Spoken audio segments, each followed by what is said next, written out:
Through sadness at the passing of his mother, Helen, Jeff Taylor stumbled upon unique family history documented by a veteran of the First World War. Found a stash of paintings underneath her bed.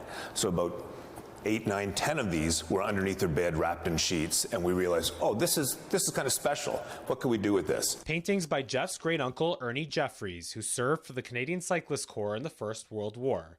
Jeff, barely 4 years old when Ernie died in 1967, remembers vividly the smell of his uncle's pipe and his old color TV.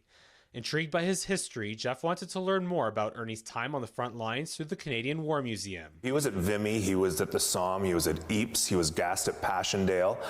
He saw the worst of the worst on a bicycle. After the war, to escape from the images imprinted in his mind, Ernie turned to art, imagery, and inspiration he found along the southern shores of Georgian Bay. To think that he survived that and then came back to Collingwood and painted these, it takes the paintings to a whole other level. They tell a collective story about a man who is looking for peace. The Taylors spent the last year gathering Ernie's paintings from other relatives locally and throughout Windsor and Sudbury. They are now on display at the Simcoe Street Theatre. Holy smokes. Jeff's father and Ernie's nephew Greg seeing them for the first time on Wednesday. Well, he would be astounded to think that his paintings, 50 years, 100 years later, are being shown.